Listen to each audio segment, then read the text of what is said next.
नीलगिरी की पहाड़ियों में निवास करने वाली जनजाति से जुड़ी लगभग 3000 साल पुरानी यह कला, जिसके एक कलाकार को पद्मश्री से भी अवार्ड मिला है। यह कला है कुरुम्बा पेंटिंग यानी कुरुम्बा कला। आज के सेशन में हम इसी के बारे में जानेंगे, इसकी खासियत को समझेंगे और जानेंगे कि यह चर्चा में क्यों आ गई है।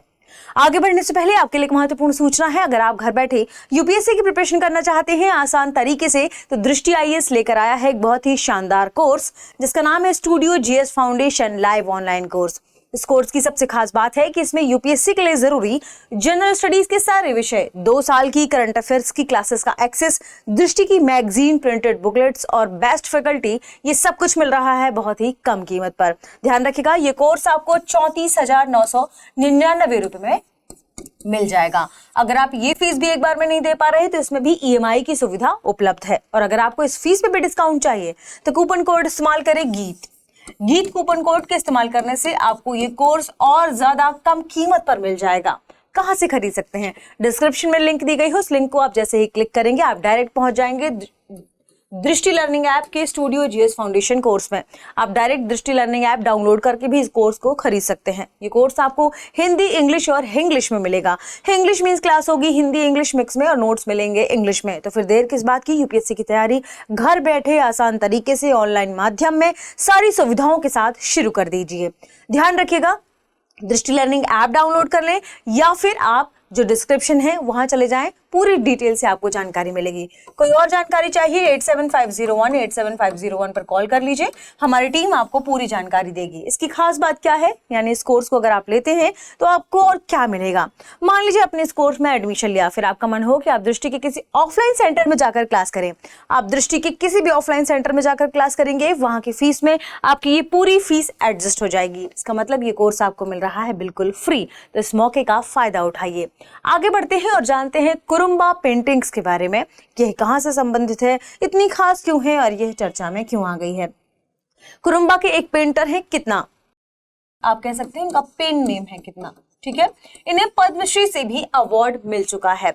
नीलगिरी से की पहाड़ियों में रहने वाली जनजातियों से संबंधित है ये पेंटिंग, जिसे कहा जाता है कुरुम्बा जनजाति, और उन्हीं से जुड़ी हुई इस पेंटिंग को कुरुम्बा पेंटिंग कहा जाता है। आइए समझते हैं।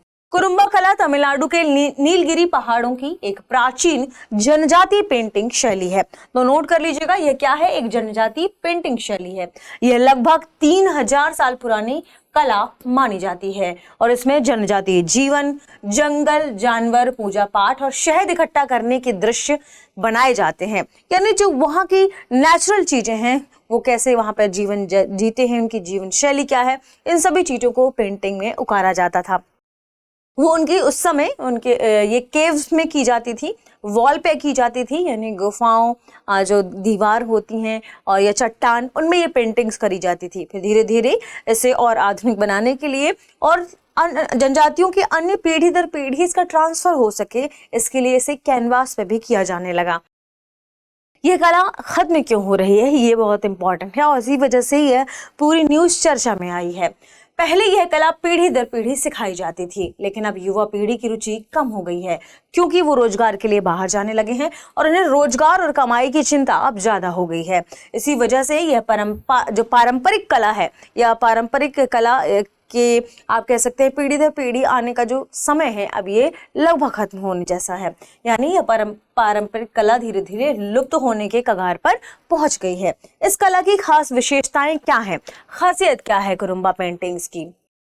इसमें कलाकार अपने समुदाय के जीवन को चित्रों में दिखाते हैं, जैसे जंगल और पहाड़, जैसे शहद इकट्ठा करना, इसकी पूरी प्रोसेस, सब चीजों को पेंटिंग के माध्यम से दिखाते थे। शादी और त्योहार को भी पेंटिंग में दर्शाते थे। जानवर और प्रकृति को भी इस पेंटिंग का अपना एक अभिन्न हिस्सा बनाते थे। ये चित्र पहले गुफाओं, चट्टानों और घरों की दीवारों पर बनाए जाते थे। चित्रों में मनुष्य, जानवर, पेड़ पौधों और प्रकृति के दृश्य मुख्यतः शामिल होते हैं, ये नोट कर लीजिएगा।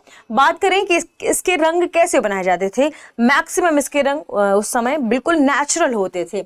यानी इस कला में पहले पूरी तरह प्राकृतिक रंग इस्तेमाल होते थे, जैसे पेड़ों की छाल से भूरा और काला रंग, पत्तियों से हरे रंग के मल्टीपल शेड्स बनाए जाते थे। इसके अलावा लाल मिट्टी से लाल रंग बनाया जाता था और चित्र बनाने के लिए टहनियों या बांस की पतली लकड़ी का उपयोग किया जाता है, यानी टहनी और बांस की जो पतली लकड़ी है उसे ब्रश के रूप में इस्तेमाल किया जाता था।